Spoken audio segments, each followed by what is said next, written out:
You know, with the invention of the steam engine, a lot of industries were launched, including the commercial laundry. In fact, the commercial steam laundry, as you see these pictures, popped up everywhere throughout America and Great Britain. Now, before that, everyone, of course, did their laundry on their own and hung it outside. And in the country, it was beautiful. You could hang it on the hedgerows, as you see this lady here hanging her laundry.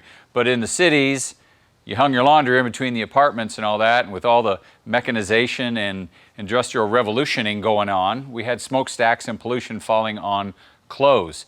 As the white-collar worker was gaining strength, somebody needed to do that laundry because there was also a shortage of water in the cities. So boom, here comes the steam laundry. Now, the steam laundry also began doing a lot of linens and towels and surgical stuff for hospitals and hotels. So that whole industry just started to blow up. Now, the steam engine was used to drive the washing machines, and the boilers were used to heat the water and run the large steam presses that were in the facility. So the steam laundry also found itself in the center of a lot of women's rights issues at the time because the steam laundries were owned by men and the entire workforce was women. And apparently the men at the time weren't very sympathetic to the needs of women workers. Shocker. So they found themselves in a lot of issues there.